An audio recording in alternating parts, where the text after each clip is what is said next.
I am the Reverend Dr. Karyn Wiseman. I am the Herman G. Stumpley Associate Professor for Homiletics at United Lutheran Seminary. And I was asked to do a video about women in ministry, and particularly my own sort of journey into that.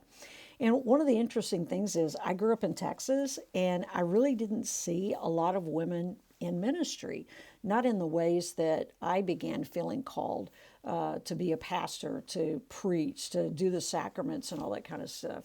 I saw women who were like Christian ed directors, who were youth ministry folks, who were doing sort of formation pieces, and not to denigrate or lessen the importance of those roles. I think they're absolutely fundamental. But as I was growing up, I saw those as limiting. There weren't a lot of women who were getting beyond those. So I remember my dad, who's a United Methodist pastor, who hired a woman in ministry. I think I was in junior high, maybe late junior high or early high school when Dixie was hired. And again, she did sort of Christian ed and pastoral care kind of stuff, and youth and children's ministries coordinator. So it wasn't until I was in high school that I actually saw a woman who was doing the work of ministry beyond that sort of limited capacity. And someone who was preaching, someone who was teaching, someone who was doing the sacraments.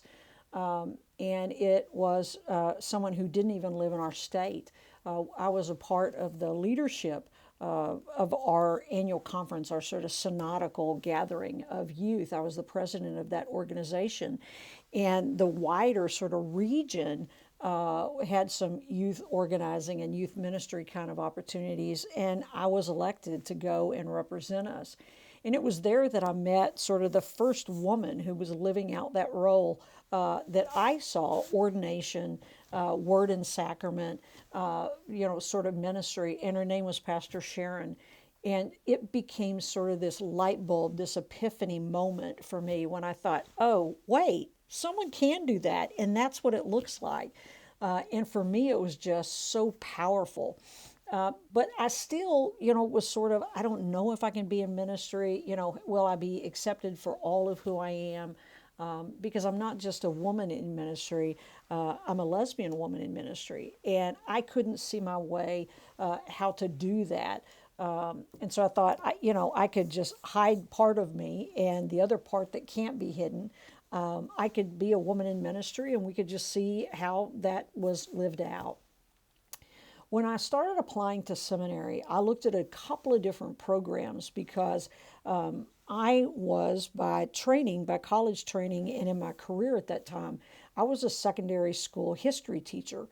And I learned to teach when I had my first classroom. I learned how to do it by doing. The coursework and all that kind of stuff was important, but I really wanted to be immersed in the experience as well.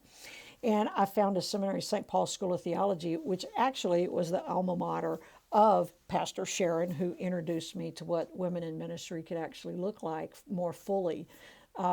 And I went to that seminary because they had a co-op program. They had a program where I could pastor at the same time I was taking classes. And, I hit the ground running. I was doing, sermons with 2 months before I even started seminary. I was doing the sacraments by permission by the bishop before I ever took a class on theology or church history or ecclesiology or about sacramental theology. So, it was formative for me to see someone do that, but it was also me sort of forming my identity in the kind of ministry setting that I was in. What was profoundly important to me after I got into seminary was to see other women in seminary and other women in that region of the country who were serving in those kind of leadership roles. And all of a sudden I saw, oh, I don't have to do it like that. I don't have to answer in the way maybe my dad might or another male pastor.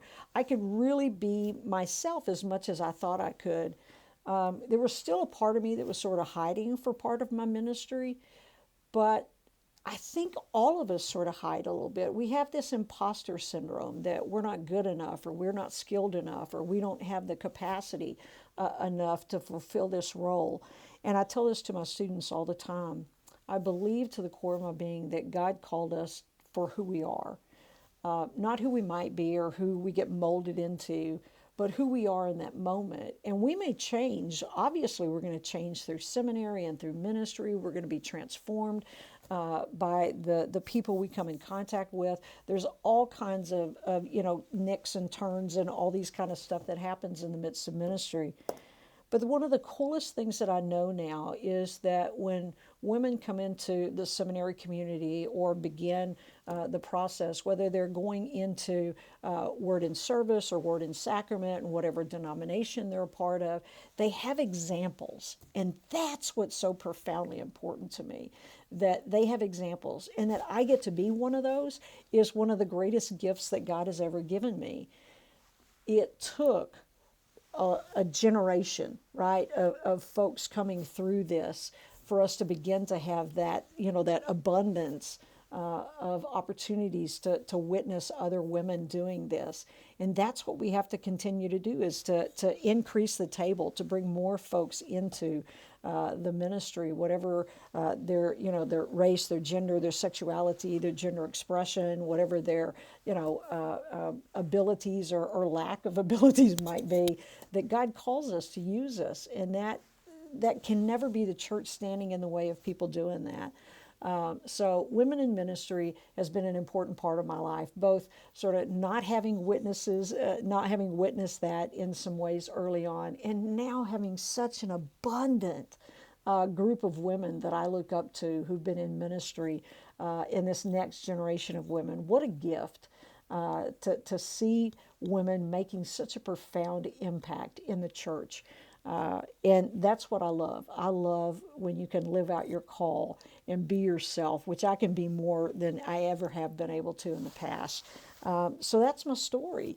And I hope it helps you to see the importance of the role of women in ministry, and that we just keep on expanding those boundaries of how folks can live into that. May God bless you. Thanks.